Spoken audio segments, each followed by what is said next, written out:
Now suppose a man is righteous and does what is right and just. He does not oppress another, but restores the pledge to the debtor. He does not commit robbery, but gives his bread to the hungry and covers the naked with clothing. He does not engage in usury or take excess interest, but he withholds his hand from iniquity and executes true justice between men. He follows mine statutes and faithfully keeps my ordinances. That man is righteous. Surely he will live, declares the Lord God.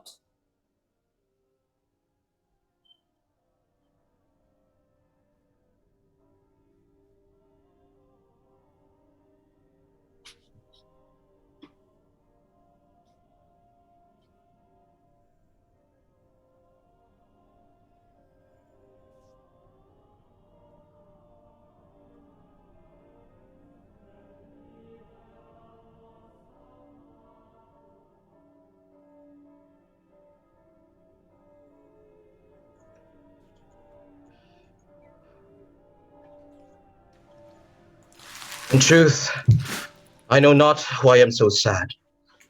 It wearies me, you say it wearies you. And such a want with sadness makes of me that I have much ado than know myself. Your mind is tossing on the ocean. Believe me, sir, had I such venture forth, the better part of my affection would be my hopes abroad. I should still plucking the grass to know where sits the wind, peering in maps for ports and piers and roads, and every object that might make me fear misfortune to my ventures, out of doubt, would make me sad. My wind cooling my broth would blow me to a fever if I thought what harm a wind too great might do at sea. I know Antonio is sad to think upon his merchandise. Believe me, no.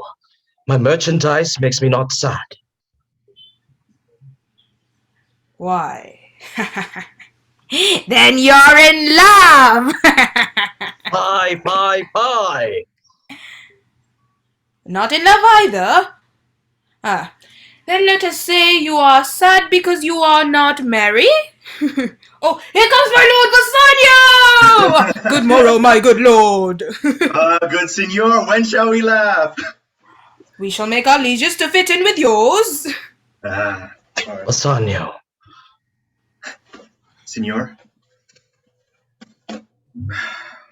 Well, tell me now that which today you promised to tell me of. Well, it is not unknown to you, Antonio, how much I have disabled mine estate, but my chief care is to come squarely out for the great debts, wherein my youth, something too prodigal, has left me pledged. Okay, to you, Antonio, I owe the most in money and in love. And from your love, I have a warranty to unburden all my plots and purposes, how to get clear all the debts I owe. Pray, good Bassanio, let me know it. And if it stand, as you yourself shall do, within the eye of honor, be assured my purse, my person, my extremest means lie all unlocked to your occasion. Antonio, in Belmont is a lady richly left. Oh, and she is fair, and fairer than that word, and of wondrous virtue. You see, sometimes from her eyes I did receive fair speechless messages. Her name is Portia, no less a beauty than Cato's daughter Brutus Portia, nor is the wide world ignorant of her worth, for the four winds blow in from every corner renowned suitors. Oh, Antonio, had I but the means to hold a rival place with one of them, I should questionless be fortunate. Thou knowest my fortunes are at sea. Neither have I money nor commodity to raise a present sum. Therefore, go forth. Try what my credit can in Venice do. It shall be racked even to the uttermost, to furnish you to Belmont and fair Portia.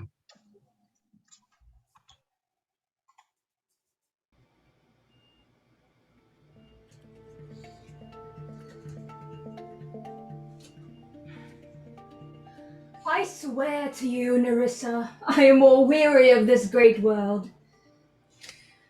You would be sweet, madam, if your miseries were as plentiful as your good fortunes are. And yet from what I see, they are sick that have it in excess than those that starve with nothing. If doing were as easy as knowing what were good to do, chapels had been churches, and poor men's cottages, princess palaces. This reasoning is not in the way to choose me a husband. Oh me, the word choose! I may neither choose who I would nor refuse who I dislike. So is the will of a living daughter ruled by a dead father. Is it not hard, Nerissa, that I cannot choose one nor refuse one? Your father was always virtuous, and holy men at their deaths have good inspiration. Therefore, the lottery that he hath devised in these 3 caskets of gold, silver, and lead, so that who chooses his meaning chooses you, will no doubt only be guessed by someone who you shall rightly love. Right. Right. But what warmth is there in any of your affection towards any of the princely suitors who are already come? Pray name them, and as you name them, I will describe them, and according to my description, level at my affection. How say you of the French lord, Monsieur Le Bon? Oh God! God made him, and therefore let him pass for a man. I know it is a sin to be a mocker, but he.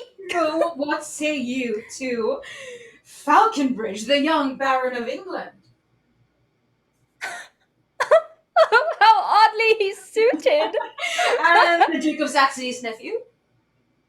Very vilely in the morning when he is sober, and most vilely in the afternoon when he is drunk. Oh, Nerissa! But wait. If he should choose to offer and choose the right casket, he should refuse to perform your father's will if he should refuse to accept him. Therefore, for fear of the worst, I pray thee set a deep glass of Rhenish wine on the contrary casket. I will do anything, Nerissa, or I will be married to a sponge.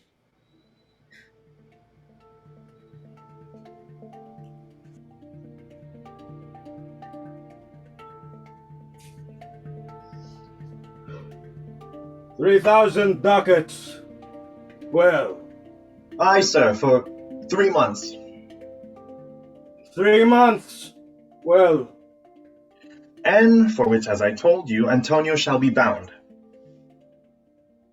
Antonio shall be bound. Well, May you help me?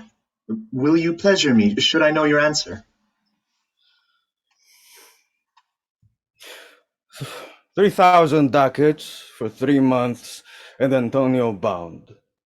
Your answer to that? Antonio is a good man. Have you heard any imputation to the contrary? No. My meaning in saying that he is a good man is to have you understand that he is of good credit. Yet his means are in question. He hath a ship bound for Tripolis, another to the Indies. I understand, moreover, upon the Rialto, he hath a 3rd ship at Mexico, a 4th for England, and other ventures he hath squandered abroad. But ships are but boards. Sailors are but men. There be land rats and water thieves and land thieves. I mean, pirates. There's the peril of waters, winds, and rocks. The man is notwithstanding of good credit. 3,000 ducats. I think I may take his bond. Be assured you may. May I speak with Antonio?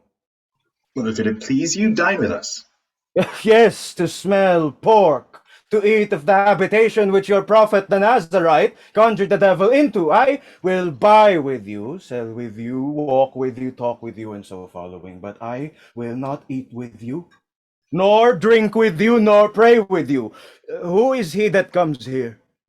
This is Signor Antonio. Antonio! How like a fawning publican he looks. Shylock, do you hear? I am debating of my present store, and by the near guess of my memory, I cannot instantly raise up the gross of full 3,000 ducats. But Tubal, a wealthy Hebrew of my tribe, will furnish me. Benjamin, go seek out Tubal! But soft, how many months? Rest you fair, good signor. Your worship was the last man in our mouths. Is he possessed? How much you want? Aye, 3,000 ducats. And for 3 months? I forgot. 3 months, you told me so. But soft, me thought you said you neither lend nor borrow money with interest. I do never use it. Well, 3,000 ducats is a good round sum. Lancelot! The rates!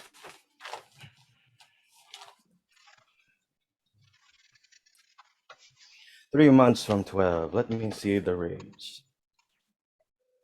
Well, Shylock, shall we be beholden to you? Senor Antonio, many a time and oft in the Rialto you have reviled me about my monies and my usances. Still I have borne it with a patient shrug, for sufferance is the badge of all our tribe. You call me misbeliever, cutthroat dog, and spit upon my Jewish gabardine, and all for use of that which is my own. Well, it now appears you need my help. You come to me and you say, Shylock, we would have money. You say so, you that did void your room upon my beard, and kick me as you spurn a stranger cur over your threshold. Money is your suit. What should I say to you? Should I say, has a dog money? Is it possible a cur can lend 3,000 ducats?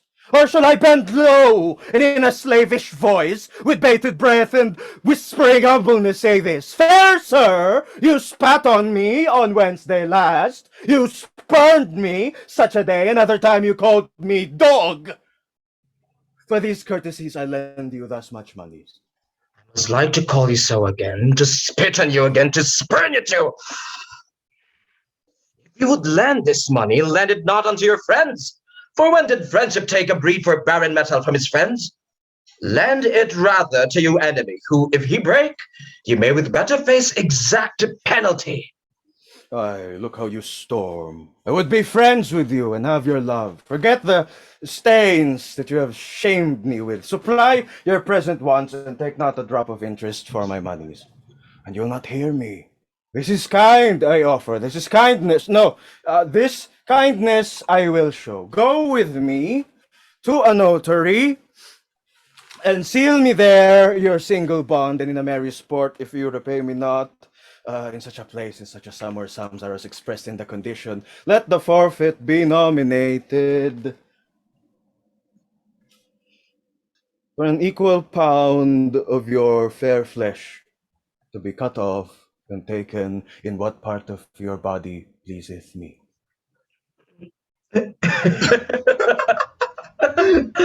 Content and faith. I'll seal to such a bond and say there is much kindness in the Jew. You shall not seal such a bond for me. I'd rather live in my necessity. Why, fear not, man. I will not forfeit it. Within this 2 months, that's a month before this bond expires, I do expect return of thrice 3 times the value of this bond. Oh, Father Abraham, what these Christians are, whose own hard dealings teaches them suspect the thoughts of others. I pray you tell me this. If he should break his day, what should I gain by the exaction of the forfeiture, a pound of a man's flesh, taken from a man is not so estimable, profitable neither, as flesh of muttons, beefs, or goats? I say, to buy his favor, I extend this friendship.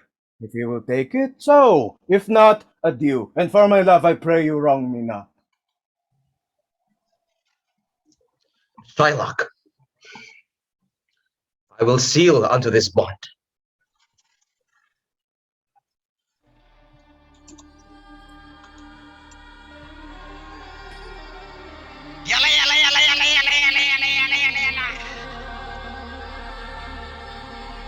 Dislike me not for my complexion, the shadow livery of the burnished sun to whom I am neighbor and near bred. Yalla! Yalla! Yalla! Yalla! Bring me the fairest creature northward born, but the sun's fire awes the icicles, and let us make incision for your love to prove whose blood is reddest, his or mine. I tell thee, lady, this aspect of mine hath feared the valiant, ye by my love I swear. Even the most regarded virgins of our clime have loved it too. I would not change this you, except to steal your thoughts, my gentle queen. In terms of choice, I am not solely led by nice direction of a maiden's eyes. Instead, the lottery of my destiny bars me the right of voluntary choosing.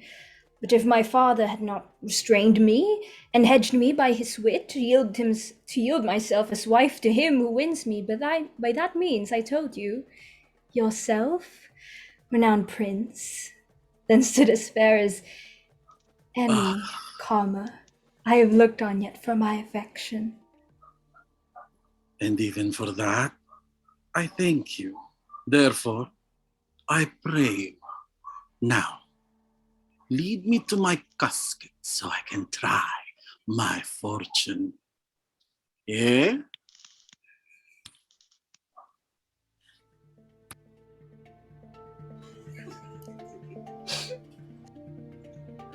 I pray you, Lorenzo, these things being bought and orderly bestowed, return in haste. For I do feast tonight my best esteemed acquaintance. Let supper be ready, latest by 9 o'clock. Hold on. See that these letters are delivered, and put delivery to the making.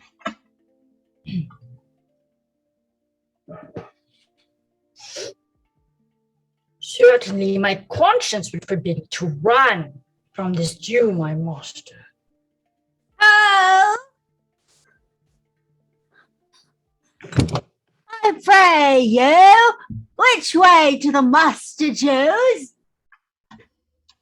Do you not know me, mother? Lord, how art thou changed? How dost thou and thy master agree?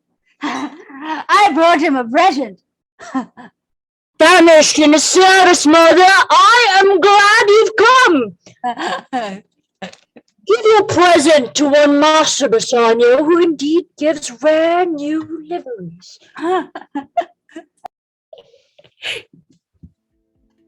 Bassanio, Graziano! I have a suit to you. Well, you've obtained it. You must not deny me. I must go with you to Belmont. Well, then you must. But, hear thee. You are too wild, too rude, too bold a voice. Things that become you happily enough, and in such eyes as ours, appear not false. But, where you are not known, why, there they show something too liberal. Pray you take pain to dilute with some cold drops of modesty your skipping spirit, lest through your wild behavior I be misconstrued in the place I go, and, well, lose my hopes. Signor Bassanio, hear me.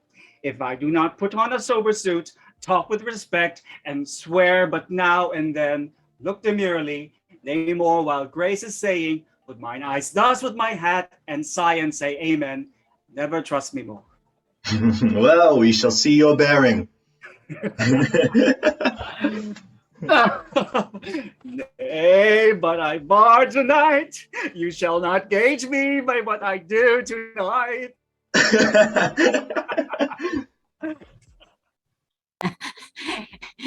Here is my son, sir, a poor boy.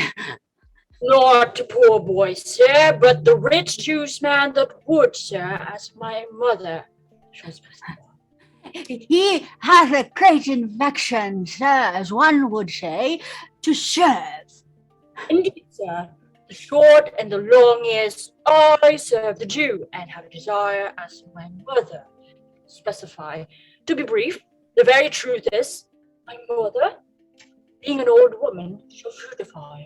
I have a dish of doves I will bestow upon your worship, and my suit is... Suit is impertinent to myself, as your worship shall know by this honest old woman. And though I say it, though old woman, yet poor woman, my mother. Well, one speak for both. What would you? Serve you, sir. That is the very defect of the matter, sir. Well, you have obtained your suit. If it be preferment to leave a rich Jew's service to become the follower of so poor a gentleman. The old proverb is very well parted between my master Shylock and you, sir. You have the grace of God, sir, and he has enough. You speak it well. Give him a livery more guarded than his fellows. See it done.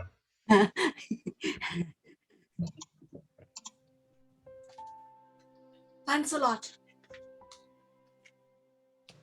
Lancelot. Lancelot.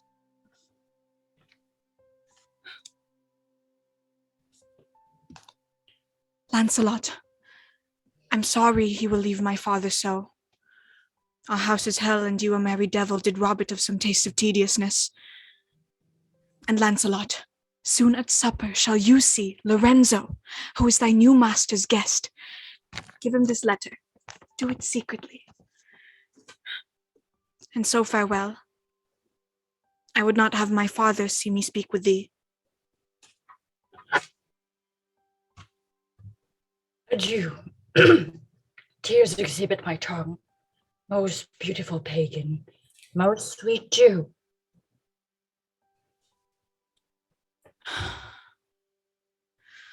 O Lorenzo, if thou keep promise, I shall end the strife, becoming Christian and your loving wife. Jessica! Well, you will see. Your eyes will be the judge, the difference of old Shylock and Bassanio. You will not gormandize with him, as you have done with me, nor sleep and snore and wear apparel out, not with him. Jessica, I say! Why, Jessica! Who bids you call? I did not bid you call. Your worship was used to say I could do nothing without bidding. Oh. Call you? What's your will? I am bid forth to supper, Jessica. There are my keys. Wherefore should I go? I'm not bid for love. Oh, they flatter me, yet I will go and feed upon the prodigal Christian. Jessica, my girl, look to my house. I'm right loath to go. There's some ill brewing towards my rest, for I did dream of money bags tonight. I beseech you, sir, go. My young master expects your approach. And so do I his. And they have conspired together. I will not say you shall say mass, but if you do, it was not for nothing that my nose fell a-bleeding on Black Monday last at 6 o'clock. What are their masks? Hear you me, Jessica. Chamber not you up, cover not you up to the casements then, nor thrust your head into the public street to gaze on Christian fools with varnished faces. Let the sound of shallow foppery enter, let my sober house. God, by Jacob's staff. I swear I have no mind of feasting forth tonight. But I will go. Go you before, Sir Arce, I will come. I will go before, sir. Mistress, look out the window for all this. There will come a Christian boy who'll be worth a Jewess's eye. What says the fool of Hagar's offspring, huh? His words were farewell, mistress. Nothing else. The fool is kind enough, but a huge feeder. Snail slow in profit, and he sleeps by day more than a tomcat. Therefore I part with him. Well, Jessica, go in. Perhaps I will return immediately. Do as I bid you. Farewell. And if my fortune be not crossed, I have a father, and you a daughter lost.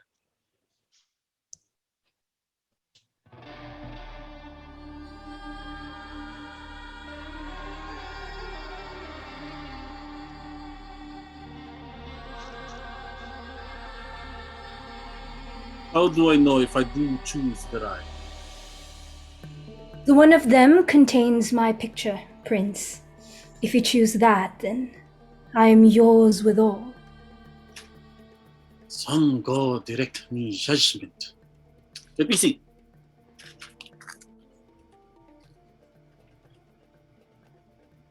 Who chooseth me must give and hazard all he hath. Let's give for what? For lead? Hazard for lead? This casket, my friends, threatens men who hazard all do it in hope of fair advantages. A golden mind stoops not to shows of his drawers. You have the golden mind, you. I'll then not give no hazard aught for lead. What says the silver with her virgin youth? Who chooseth me shall gain as much as he deserves. All their Morocco pause and weigh thy value with an even hand, eh? I do in dirt deserve her, and in fortunes, and in graces, and in qualities of breeding. What if I stray no further, but choose here, Who chooseth me will gain what many men desire. Why? Why, that's the lady. All of the world desires her from the four corners of the earth. They come to kiss the shrine. This mortal breathing saint. Deliver me thy key.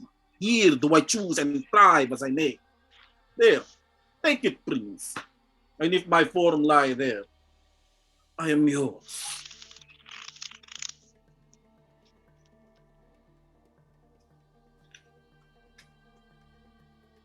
Oh hell, what have we here? All that glistens is not gold. Often have you heard told, gilded tombs do worms enfold. Fare you well, but your suit is cold.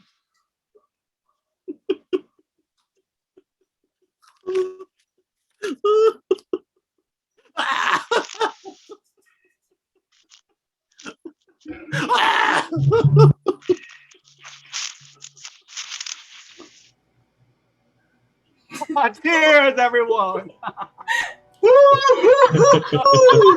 Ah, for all my fortune, Shylock, I give thanks. To best esteemed acquaintance and Antonio, good health. I know the hand. In faith, it is a fair hand. And whiter than the paper it read on is the fair hand that writ. Love news in faith.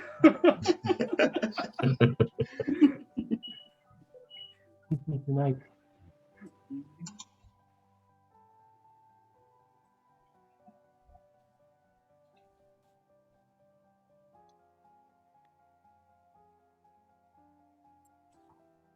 Penthouse under which Lorenzo desired us to make stand.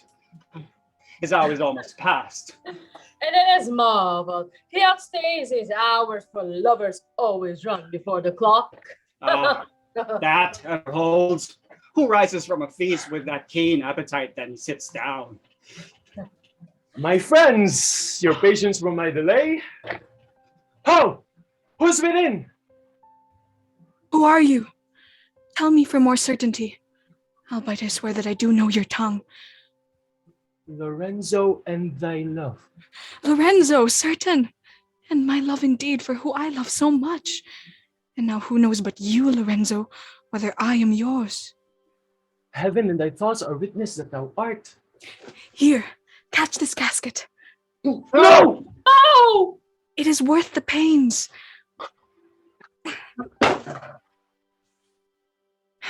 I'm glad 'tis night. You do not look on me, for I'm much ashamed of my disguise. But love is blind, and lovers cannot see the pretty follies that themselves commit.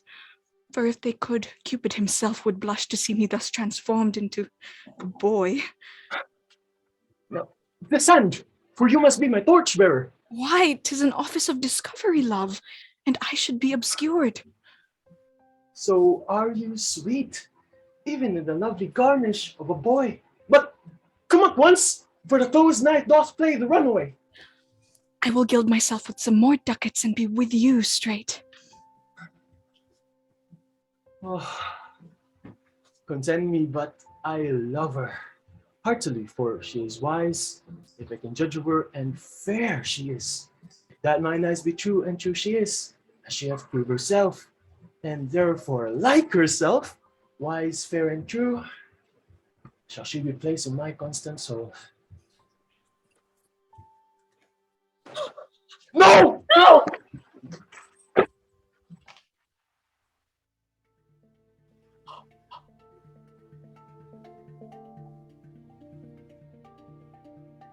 Who's there? Signor Antonio. Fie, Gratiano. 'Tis 10 o'clock and our friends all wait for you. No mask tonight. The wind has come about and Bassanio soon will come aboard. I have sent 20 out to seek for you.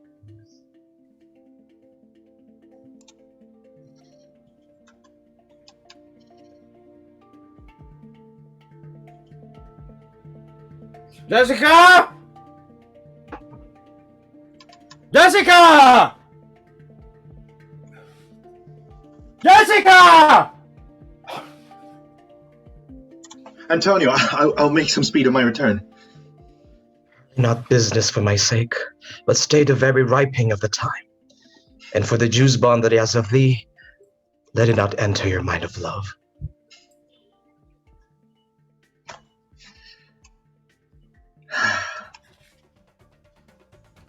Be merry, and employ your chiefest thoughts to courtship. Such fair displays of love as may conveniently become you then.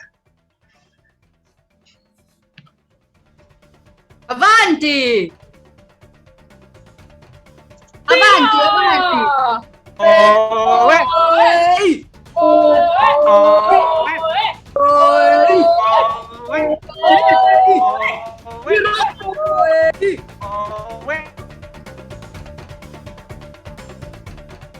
No! No! No! No, Jessica! Jessica, no! No, Jessica! Jessica, no! No! No! No! No! No! No! No!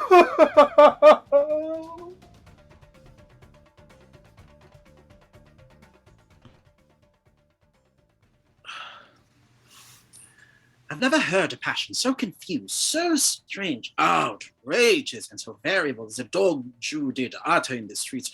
Oh, my daughter, oh, my ducats, oh, my daughter. The villain Jew, without cries, raced the Duke who went with him to search Bassanio's ship. He came too late, the ship was under sail. Oh, let good Antonio look he keep his day, or he shall pay for this. Very well remembered. I reasoned with a Frenchman yesterday who told me in the narrow seas that apart the French and English, there miscarried the vessel of our country richly fraught. I thought upon Antonio when he told me and wished in silence that it were not his. Madam! Madam! Oh, madam! Quick! Quick! The Prince of Aragon hath taken his oath and comes to his election presently!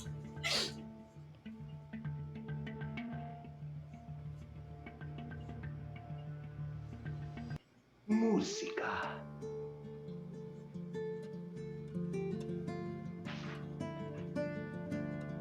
Who chooses me must give and hazard all he has. You shall look fairer, ere I give or hazard. What says the golden jester? Let me see. Who chooses me shall gain what many men desire. I will not choose what many men.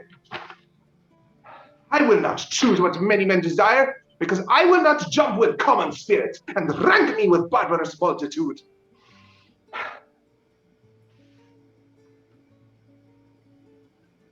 Who chooses me shall get as much as he desires. And well said, too.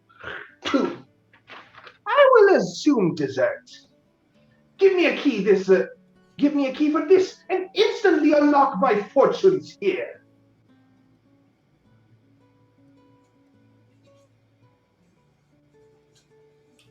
Too long a pause for that which you find there.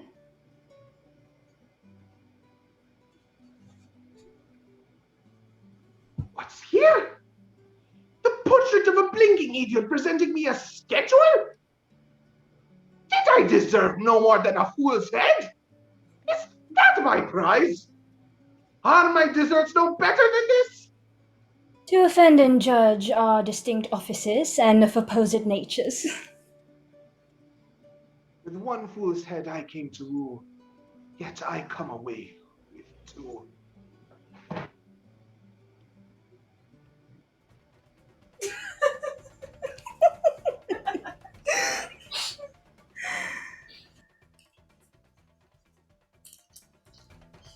Antonio's ship is wrecked. All merchandise gone. Antonio's ship is wrecked. Antonio's ship is wrecked. What's money? Oh no! One down with all Unbelievable. hands. The whole ship is Antonio's ship is wrecked! Who's that there? Antonia! The Jew! The Jew! Antonio's ship is wrecked. Gone down with all Antonio's hands. ship is wrecked! All merchandise lost. All merchandise lost. What news on the Rialto? Why, yet it lives there unchecked that Antonio hath a ship of rich lading wrecked on the narrow seas. The good winds, I think they call the place, a very dangerous, flat, and fatal, where the carcasses of many a tall ship lie buried. What say you? I would it might prove the end of his losses. How now, Shylock? What news amongst the merchants? You knew of my daughter's flight. None so well.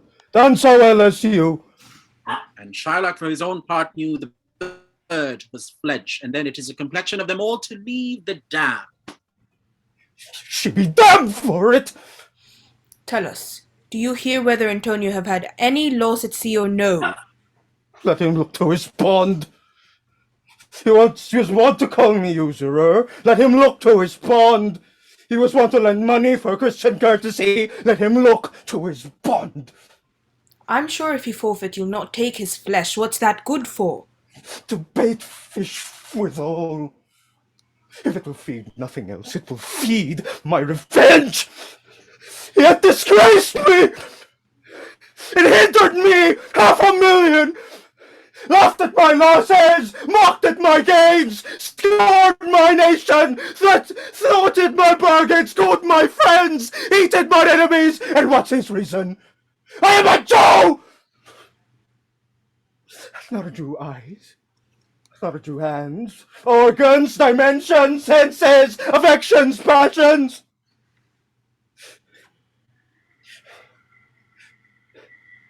But with the same food, hurt with the same weapons, subject to the same diseases, healed by the same means, warmed and cooled by the same winter and summer as a Christian is. If you prick us, do we not bleed? If you tickle us, do we not laugh? If you poison us, do we not die? And if you wrong us, shall we not revenge? If we are like you in the rest, we will resemble you in that. If a Jew wrong a Christian, what is his humility? Revenge! If a Christian wrong a Jew, what should his sufferance be? By Christian example! Why revenge? The villainy you teach me I will execute, and it shall go hard. But I will better the instruction.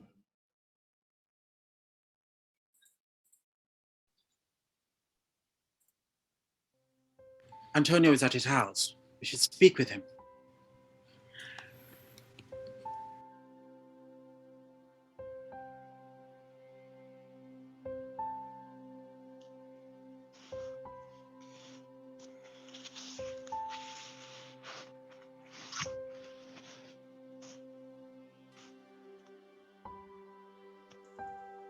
How now, Jubal?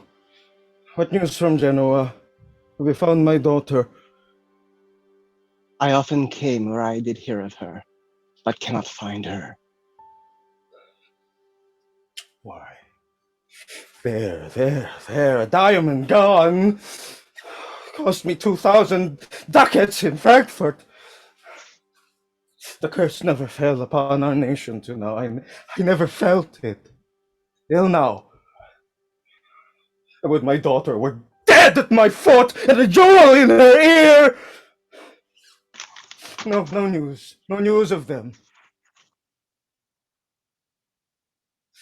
Loss upon loss, the thief, gone with so much, and so much to find the thief, and no satisfaction, no revenge, no luck stirring, but what lights on my shoulders, no sighs, but of my breathing, no tears, but of my shedding. Yes, other men have ill luck too.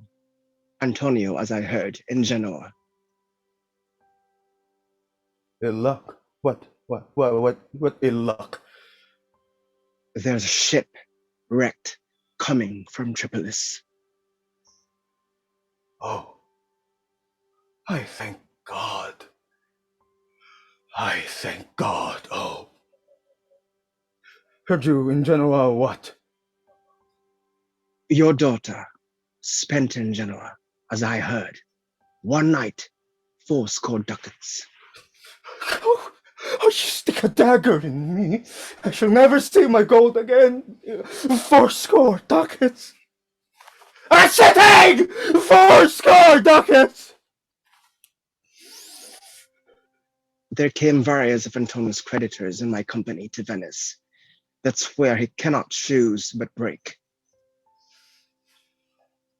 I am very glad of it. I'll plague him. I'll torture him. I'm glad of it. One of them showed me a ring he had of your daughter for a monkey. How dare! How Juba, you torture me! It was my turquoise! I had it of Leia, her mother, when I was a bachelor!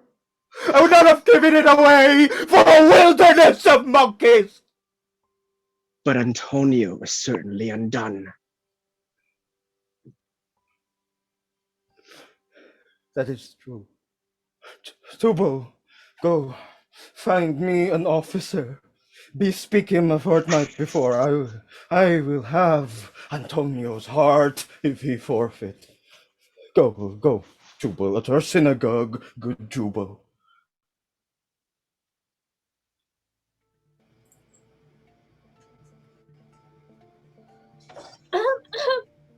Madam, there is a light in that your gate, a young Venetian, who comes to signify the approaching of his lord. I have not seen so like an ambassador of love. A day in April never came so sweet to show how costly summer is. Forerunner goes before his lord. No more, I pray you. I'm half afraid you will say anon he is some kin to you. You spend such high day wit in praising him. Come, Nerissa, for I long to see quick Cupid's post that comes so mannerly. Bassanio, Lord Love, if your will it be.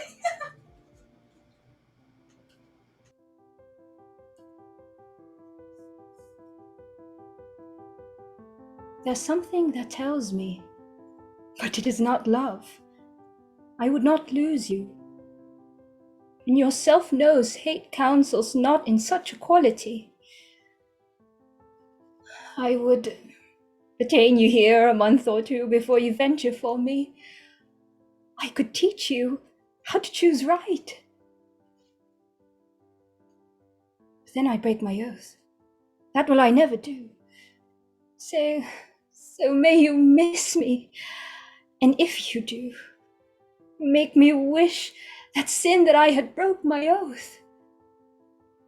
Content me with your eyes, for they have overlooked me and divided me. One half of me is yours, the other half yours. Mine own, I would say.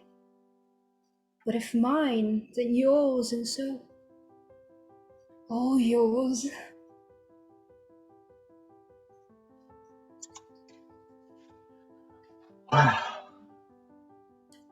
Well, let me choose. As I am and live upon the rack. Upon the rack, Bassanio? Then confess what treason there is mingled with your love. Well, none but that ugly treason of mistrust, which then makes me fear the enjoying of my love. Aye, but I fear you speak upon the rack, when men enforced do speak anything. Promise me life, and I'll confess the truth. Well then, confess and live. Confess and love has been the very sum of my confession. But let me to my fortune in the caskets. Away then. I am locked in one of them. So may the outward shows release themselves. The world is still deceived with ornament. In law, what plea so tainted and corrupt, but being seasoned with a gracious voice does obscure the show of evil? In religion, what damned error but some sober brow did bless it, and approve it with a text, hiding its grossness with fair ornament. But look on beauty, and see 'tis purchased by the weight. Therefore, thou gaudy gold, I will none of you, nor none of you, O pale and common drudge between man and man. But you, O meager lead, which rather threatens than dost promise art, your paleness moves me more than eloquence. Here choose I. Joy be the consequence. Oh, love, be moderate. Lay your ecstasy. I feel too much your blessing. Make it less for fear I survive. What find I here? Fair Portia's counterfeit.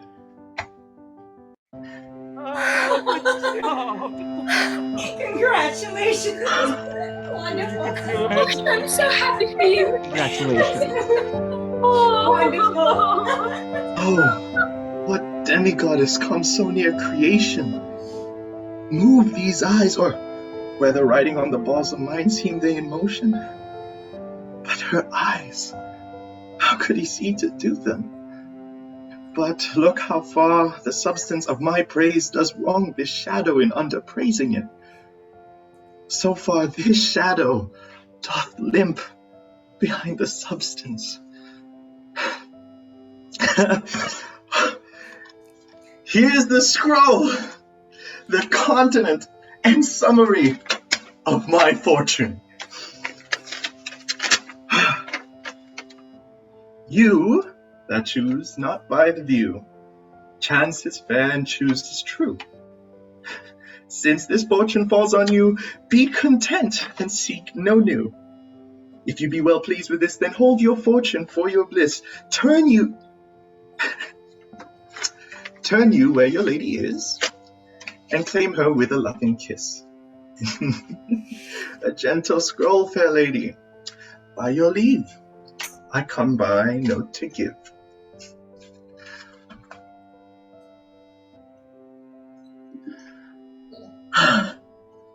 And to receive.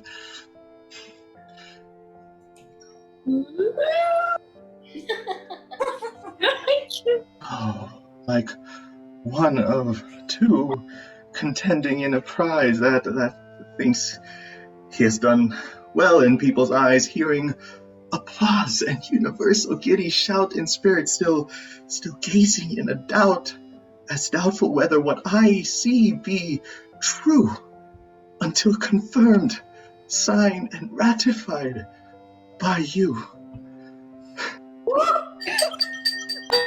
Finally, wonderful. Thank you so much. Lovely couple. You see me, Lord Bassanio, where I stand such as I am. Though for myself alone, I would not be ambitious in my wish to wish myself much better, yet for you, I would be troubled 20 times myself, 1,000 times more fair, 10,000 times more rich, that only to stand high in your account I might in virtues, beauties, livings, friends, exceed account. But the full sum of me is sum of something which, to term in gross, is an unlessoned girl, unschooled, unpracticed. Happy in this, she is not yet so old that she may learn. Happier than this, she is not bred so dull that she may learn. Happiest of all is that her gentle spirit commits itself to yours to be directed as by a governor, lord, her king. This house, these servants, and this same myself are yours, my lords. I give them with this ring, which when you part from, lose or give away, let it presage the ruin of your love, and give me vantage to exclaim on you.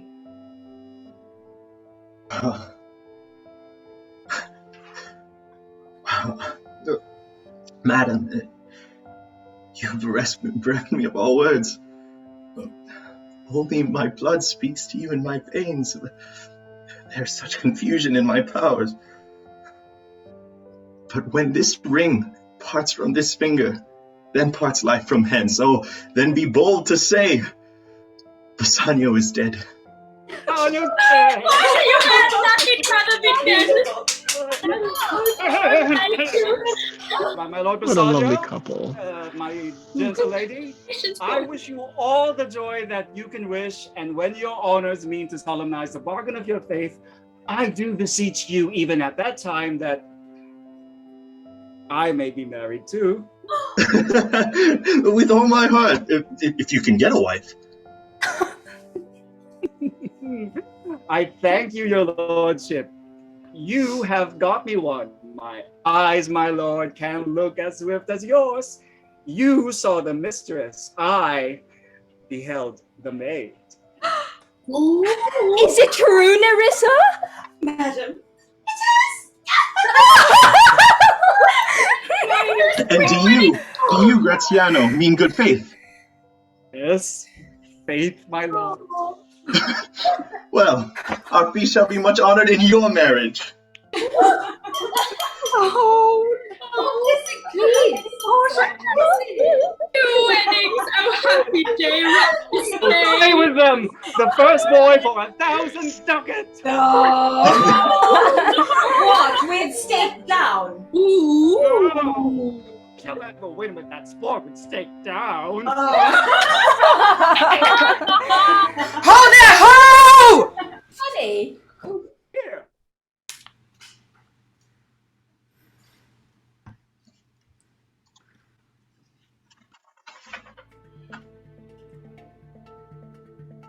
There are some shrewd contents in yon same paper that do steal the colour from Bassanio's cheek.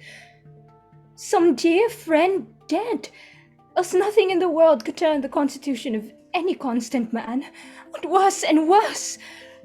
With leave, Bassanio, I am half yourself, and I must freely have half of anything that the same letter brings you. Oh, sweet Portia.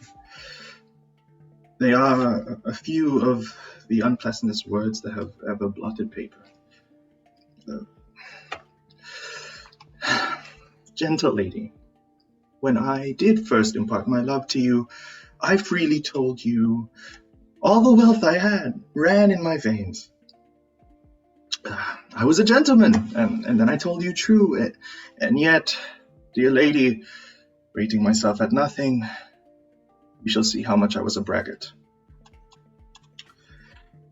Portia, when I told you my estate was nothing, I should have told you was worse than nothing. For indeed, I have engaged myself to a dear friend, who engaged my dear friend to his mere enemy to feed my means. Here is the letter, lady. The paper is the body of my friend, and every word in it gaping wound, issuing lifeblood. But is it true, Celerino? What? Not all of his ventures failed. Not one hit from Tripolis, from Mexico, England. Not one, my lord. Besides, it appears that if he had the present money to discharge the Jew, he would not take it. He plies the Duke at morning and at night, and doth impeach the freedom of the state, if they deny him justice. 20 merchants, the Duke himself, and the magnificos of greatest force, have all persuaded with him, but none can drive him from the envious pleiofortia of justice and his bond. When I was with him, I have heard him swear to Tubal and to Cush, his countrymen, that he would rather have Antonio's flesh than 20 times the sum that he did owe him. And I know, my lord, if law, authority, and power deny not, it will go hard with poor Antonio. Is it your dear friend that is thus in trouble? The dearest friend to me. What sum owes he the Jew? For me, 3,000 ducats. No more? Pay him 6,000 and deface the bond. Double 6,000 and then treble that before a friend of this description should lose a hair through Bassanio's fault. Let me hear the letter of your friend. Sweet Bassanio, my ships have all miscarried. My creditors grow cruel. My estate is very low. My bond to the Jew is forfeit, and since in paying it, it is impossible that I should live. All debts are cleared between you and I, if I might but see you at my death. Notwithstanding, use your pleasure. If love do not persuade you to come, let not my letter.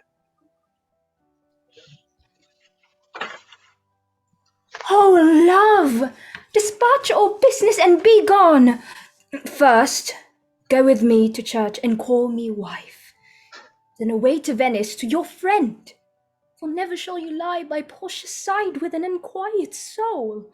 You shall have gold to pay that petty debt 20 times over.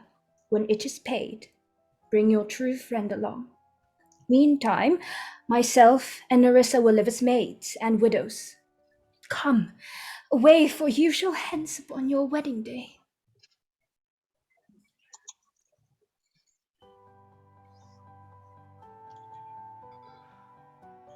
Jailer, look to him! Tell me out of mercy, this is the fool that lent out money gratis!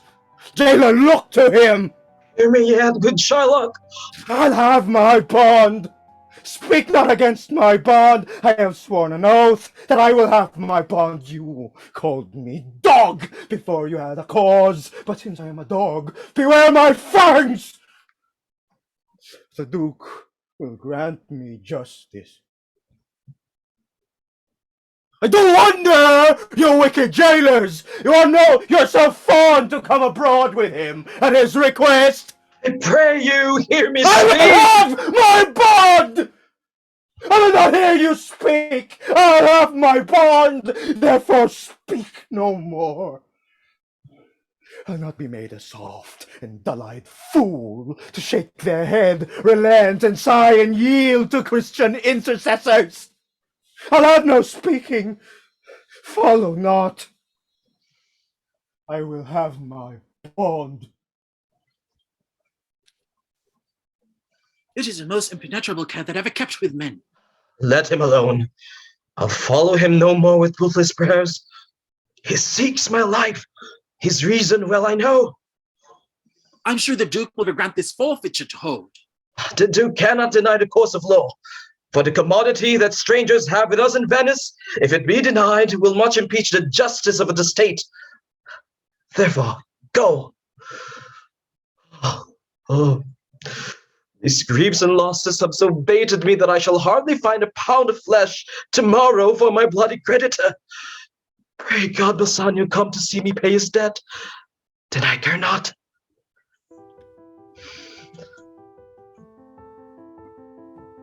Madam, if you know to whom you show this honor, how true a gentleman you send relief, how dear a lover of my lord your husband, then I would know that you would be prouder of the work than customary kindness would allow you. I never did repent for doing good. I shall not now. For in companions that do converse and waste the time together, their needs must be a like proportion of lineaments of manners and of spirit.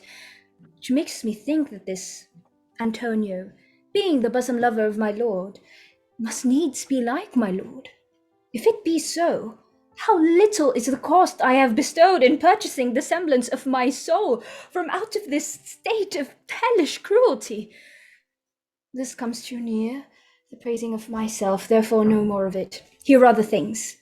Lorenzo, I commit into your hands the husbandry and manage of my house until my lord's return. For my own part, I have towards heaven breathed a secret vow to live in prayer and contemplation, only attended by Nerissa here, until my husband and her lord's return. Madam, I shall obey you in all fair commands. Fair thoughts and happy hours attend on you. Go, speed to Padua. Render this into my cousin's hands, old Bellario. Go.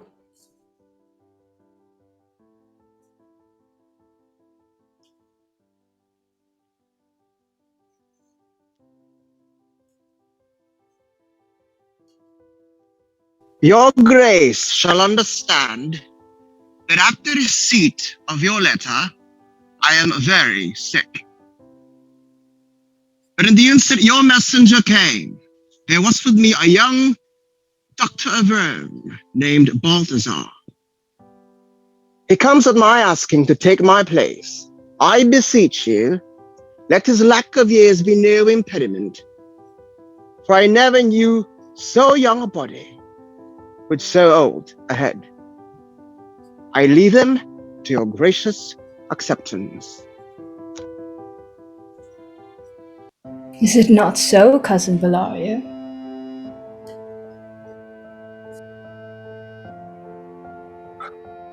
See, Jessica, look how the floor of heaven is, thick and laid with bright patterns of gold.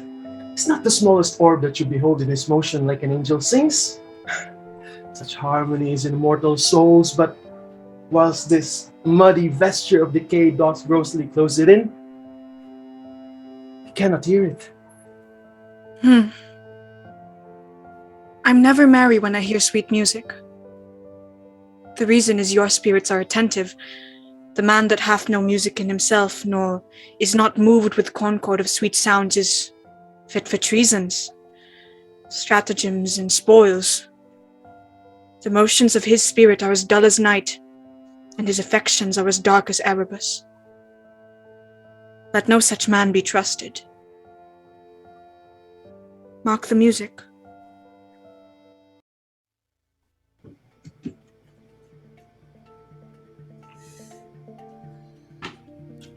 We shall see our husbands before they think of us.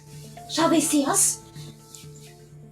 They shall, Nerissa, but in such a habit that they shall think we are accomplished with what we lack.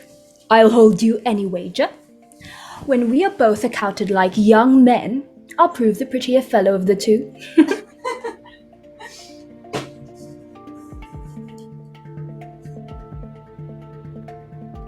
Go on and call the Jew to the court. Make room and let him stand before our face. Peace come, my lord.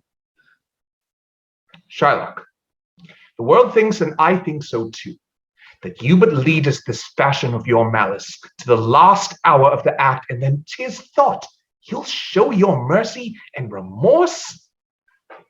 More strange than is your strange apparent cruelty. What say you, Jew? We all expect a gentle answer.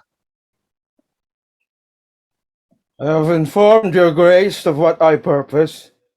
And by our holy Sabbath have I sworn to have the due and forfeit of my bond. If you deny it, let the danger light upon your charter and your city's freedom. You'll ask me why I rather choose to have a weight of human flesh than to receive 3,000 ducats. I'll not answer that, but say, it is my humor. Is it answered?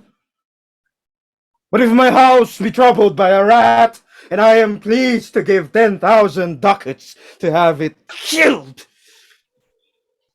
What, are you answered yet? No! Antonio is not a rat! Some men there are, love not a gaping pig. Some that are mad if they behold a cat, and others when the bagpipe sings, in the nose cannot contain their urine. For affection, master of passion, sways it to the mood of what it likes or loathes. Now for your answer, for affection. As there is no firm reason to be rendered why he cannot abide a gaping pig, why he, a harmless necessary cat, why he, a woolen bagpipe, but of force must yield to such inevitable shame as to offend himself being offended, so can I give no reason, nor will I not, more than a lodged hate and a certain loathing that I bear Antonio, that I follow thus this losing suit against him. Are you answered? No. No. What are you talking about? This is no answer, you unfeeling man, to excuse the current of your cruelty. I'm not bound to please you with my answers. Do all men kill things they do not love?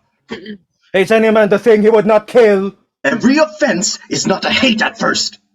You would have a serpent sting you twice? What a serpent! What does that I mean? pray you. Think you question with the Jew? You may as well go stand upon the beach and bid the main flood lower its usual height. Right. You may as well question with the wolf why he has made a ewe bleat for the lamb. You may as well do anything most hard as seek to soften that than which what's harder, his Jewish heart. Therefore, I do beseech you, make no more offers, use no farther means, but with all just and plain conveniency, let me have judgment in the Jewish will. No. No, you are a Christian. No.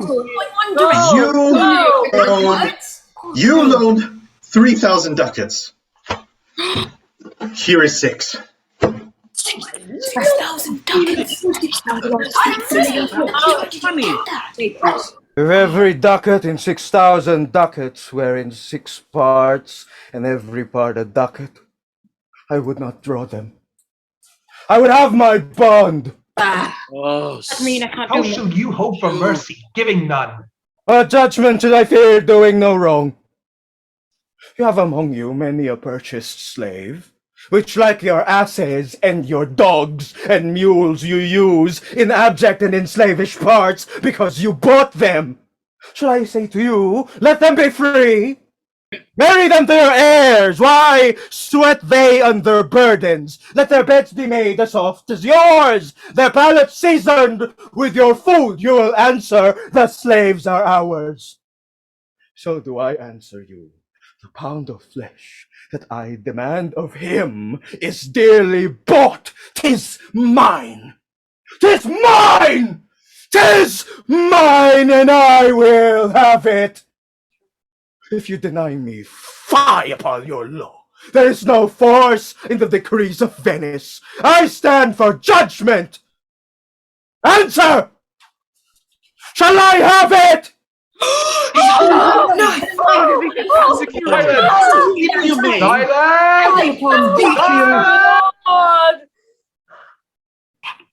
On my power, I mean dismiss this court, unless Bellario, a learned doctor that I have sent for to determine this, come here today. My lord, here states without a messenger with letters from the doctor. You come from Padua. Come you from Padua, old Bellario? From both, my lord. Bellario greets your grace. Why do you whet your knife so earnestly? To cut the forfeiture from that bankrupt there. Can no prayers pierce you? No, none that you have wit enough to make. You damned, inexecrable dog! And for your life, let justice be accused. Till you can rail the seal from off my bond, you but offend your lungs to speak so loud. Prepare your wit, good youth, or it will fall to careless ruin. I stand here for law. I stand for law! What law will stand for you? Law do you stand for? There is no law to kill a man. You, go back to Israel. Letter does commend a young and learned doctor to our court. Well, where is he? He attendeth here, hard by to know your answer whether you'll admit him. Go, give him courteous conduct to this place. Meantime, the court shall hear Bellario's letter. Your Grace shall understand that at the receipt of your letter, I am very sick. But in the instant your messenger came, there was with me a young doctor of Rome, whose name is Balthazar. He comes at my asking to take my place. I beseech you, let his lack of years be no impediment, for I never knew so young a body with so old a head. I leave him to your gracious acceptance. You heard, Bellario, what he writes. Oh, and here. I take it as the doctor come. You are welcome. Take your place. Are you acquainted with the difference that holds this present question in the court? I am informed thoroughly of the case. Which is the merchant here, and which the Jew? Antonio and old Shylock both stand forth. Is your name Shylock? Shylock is my name. Of a strange nature is the suit you follow, yet in such rule that the Venetian law cannot deny you as you do proceed. You stand within his power, do you not? Aye, so he. Do you confess the bond? I do. Then must the Jew be merciful? On what compulsion must I? Tell me that. Quality of mercy is not strained.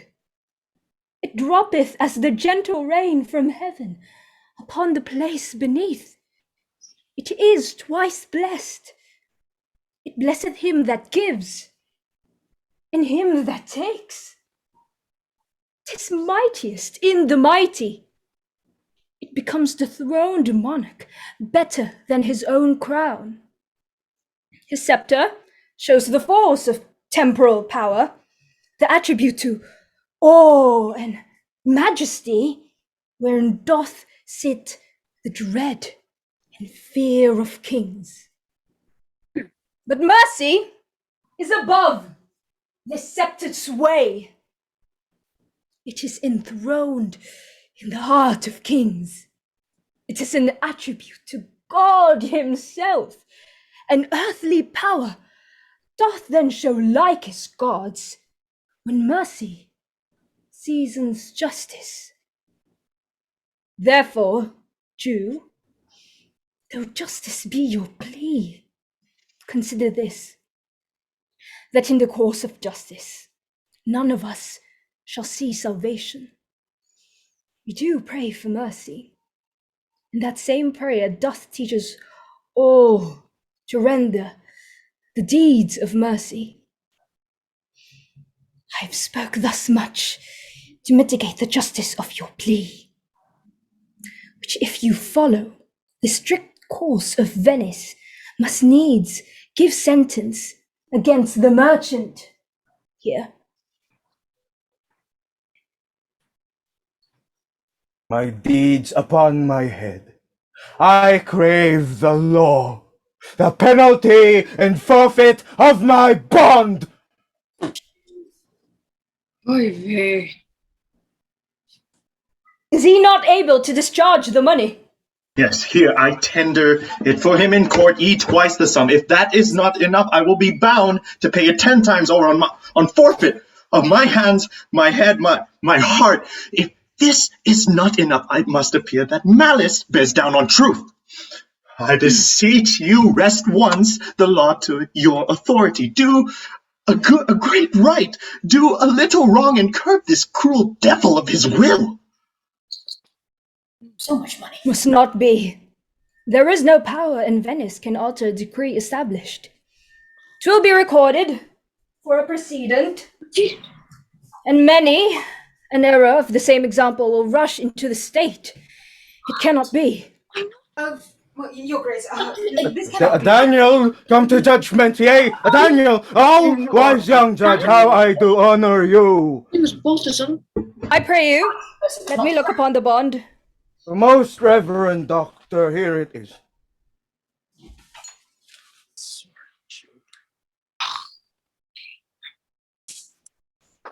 Shylock, there is twice the money offered you. Here. An oath? An oath? An oath? I have an oath in heaven. Shall I lay perjury upon my soul? No, not for Venice. Why, this bond is forfeit, and lawfully at this time the Jew may claim a pound of flesh to be by him cut off nearest the merchant's heart. Be merciful. Take twice your money. Bid me tear the bond. When it is paid according to the terms. Most heartily I do beseech the court to give the judgment. Then thus it is. You must prepare your bosom for his knife. What? I thought you said the quality of mercy. Oh, no, judge. Excellent young man. Writing. That's very For the intent and purpose of the law has full relation to the penalty which he repareth due the bond. 'Tis very true. Oh, wise and upright judge, how much more elder are you than you look? Therefore, lay bare your bosom. Aye, his breast, so says the bond, does it not, noble judge? Nearest the heart, those are the very words. It is so. Oh dear. Are there balances here to weigh the flesh? I have them here. Look at him. By some surgeon! By some surgeon! You're charged to stop his wounds, lest he should bleed to death. Is it so nominated in the bond? Is it so nominated in the bond? It is not so expressed, but what of that? 'Twere good you do so much for charity. Here. We cannot find it. It's not in the bond. Read better. You merchant, have you anything to say? But little. I am armed and well prepared. Give me your hand, Bassanio. Fare thee well. Grieve not that I am fallen to this for you. For in thought fortune show herself more kind than is her custom. Commend me to thy honorable wife. Tell her the process of Antonio's end. Say how I loved you, and speak me fair in death. And when the tale is told, bid her be judge whether Bassanio had not once a love. Repent but you that you shall lose your friend, and you repent not that he pays your debt. For if the Jew do cut but deep enough, I'll pay it instantly with all my heart. Antonio, I am married to a wife which is as dear to me as life itself, but life itself, my wife, and all the world are not with me esteemed above your life. I would lose it all. I sacrifice them all here to this devil to deliver you. I have a wife whom I protest I love. I would she were in heaven so she could entreat some power to change this cursed Jew. I have a daughter! Without any of the stock of Barabbas had been her husband rather than a Christian! We trifle time! I pray you pursue sentence! A pound of that same merchant's flesh is yours. The court awards it, and the law does give it. Most rightful judge. And you must cut his flesh from off his breast. The court awards it, and the law does allow it. Most learned judge, a sentence, come, prepare.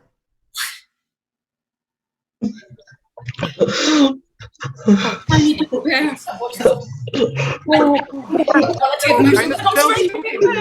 Strange, where is the bathroom? Man, I get out of the jury.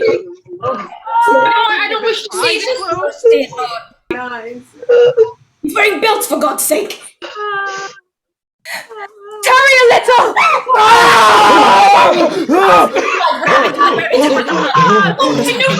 Who has died? There is something else. This bond does give ye here no drop of blood. The words expressly are a pound of flesh. Take then your bond, take then your pound of flesh. But in the cutting of it, if you do shed one drop of Christian blood, your lands and goods are by the laws of Venice confiscate unto the state of Venice. My God! I wish I knew how to read so I know what that meant. Merciful Lord. Is that the law? Yourself shall see the act. For as you urge on justice, be assured you shall have justice more than you desire. Well, I take the offer then. Pay the bond twice and let the Christian go. Aye, here's the money. Soft, Take the money, or I'll the take Jew it. shall have all justice. No haste. He shall have nothing but the penalty. Let him cut off his own breast. Oh, speech! Therefore, prepare you to cut off the flesh. Shed then no blood, nor cut you less, nor more than just a pound of flesh. If you take more or less than a just pound, be it but so much as make it light or heavy, in the substance or division of the 20th part of one poor scruple, nay, if the scale do turn, but in the estimation of a hair, you die, and all your goods are confiscate.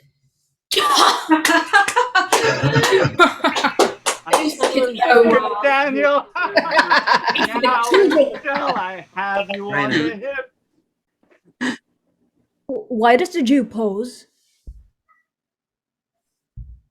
Will I not have even my principal? You shall have nothing but your forfeiture, to be taken so at your peril, Jew.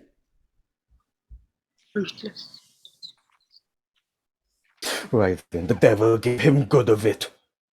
I'll stay no longer question. Tarry, Jew. The law has yet another hold on you.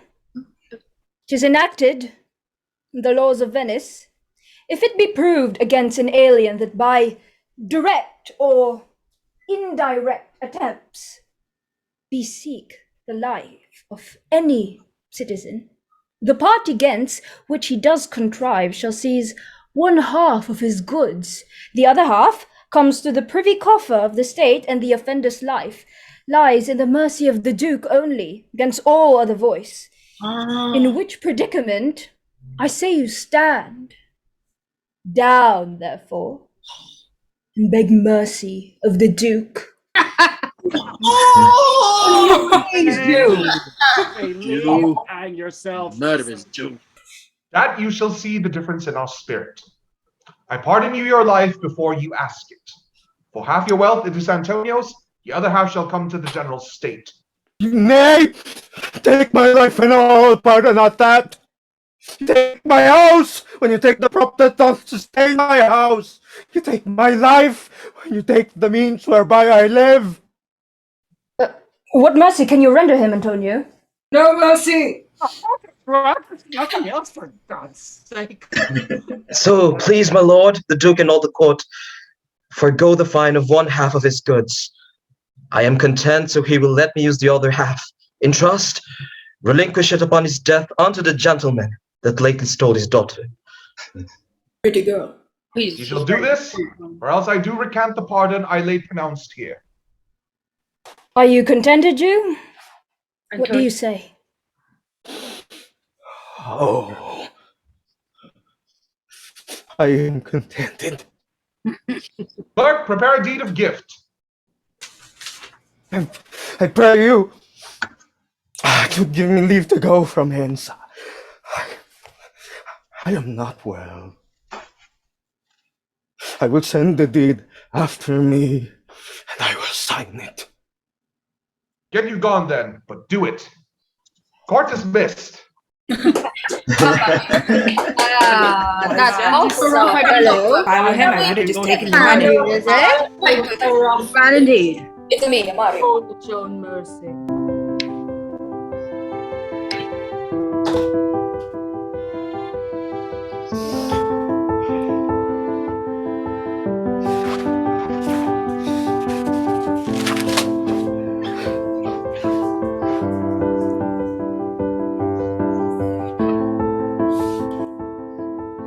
Most worthy gentlemen, I and my friend have by your wisdom been this day acquitted of most grievous penalties, in lieu whereof 3,000 ducats due unto the Jew, we freely pay your courteous pains withal. And stand indebted over and above, in love and service to you evermore. He is well paid, that is well satisfied, and I, delivering you, am satisfied, and therefore do account myself well paid. Fare you well. Dear sir, of course, I must attempt you further. Take some remembrance of us, as a tribute, not as a fee. Run me 2 things, I pray you, not to deny me, and to pardon me. You press me far, therefore I will yield. Give me your gloves. I'll wear them for your sake. And for your love, I'll take this ring from you. Do not draw back your hand. I'll take no more, and you in love shall not deny me this. This ring? Good sir, alas, it is a trifle. I would not shame myself to give you this. I will have nothing else, but only this. There's more depends on this than on value. The dearest ring in all of Venice will I give to you, and find it out by proclamation. Only for this, I pray you, pardon me. Oh, I see, sir. You are liberal in office. You taught me first to beg, and now methinks you teach me how a beggar should be answered. Sir, this ring was given me by my wife. Oh. And when she put it on, she made me vow that I should neither sell, nor give, nor lose it. That skews as many men to save their gifts. And if your wife be not a mad woman, then know her well I have deserved this ring. She would not hold out enemy forever for giving it to me. Lord Bassanio, let him have the ring. Let not his deserving and my love as well be valued against your wife's commandment.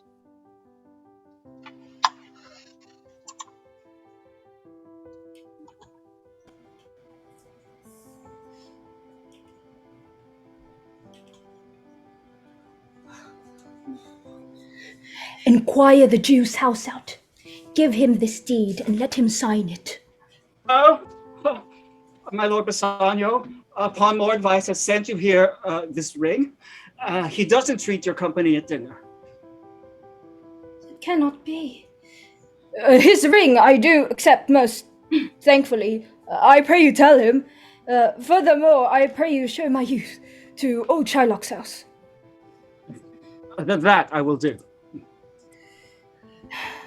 I'll see if I can get my husband's ring, which I did make him swear to keep forever.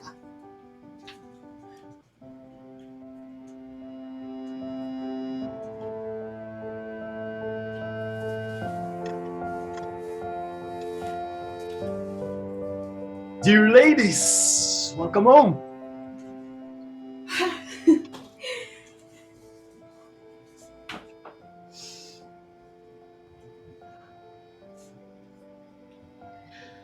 We have been praying for our husband's welfare, whose speed we hope the better for our words. This night, methinks, is but the daylight sick. It looks a little paler. 'Tis a day such as the day when the sun is hid.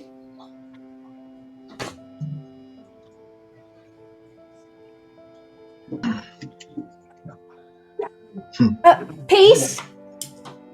You're welcome home, my lord. Thank you, madam. Give welcome to my friend. This is the man. This is Antonio, to whom I am so infinitely bound. Sir, You are welcome to our house. Right yonder, Moon, I swear you do me wrong. In faith, I gave it to the judge's clerk. A quarrel? Oh, already? What's the matter?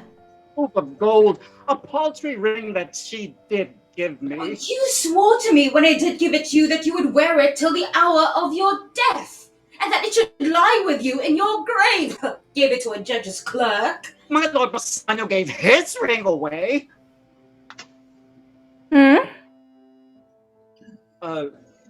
Upon the judge that begged it and indeed deserved it too. And then the boy, his clerk, that took some pain in writing, he begged mine, and neither man nor master would take aught but the rings. If I could add a lie onto a fault, I would deny it. But, as you see, my finger has not the ring upon it. It is gone.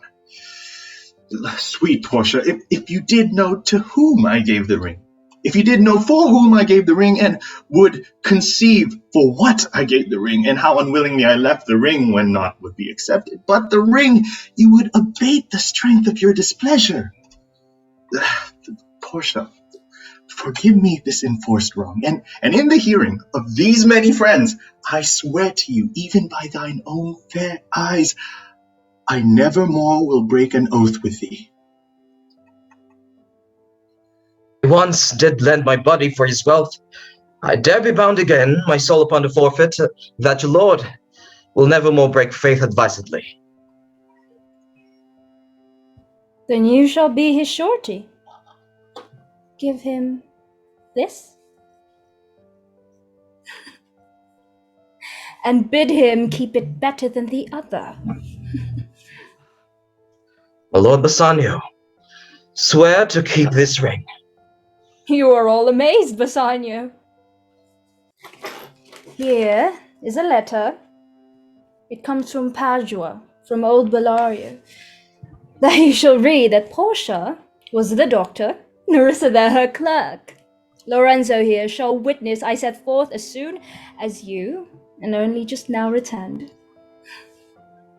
Were you the doctor and I knew you not? Were you the clerk? I, the clerk.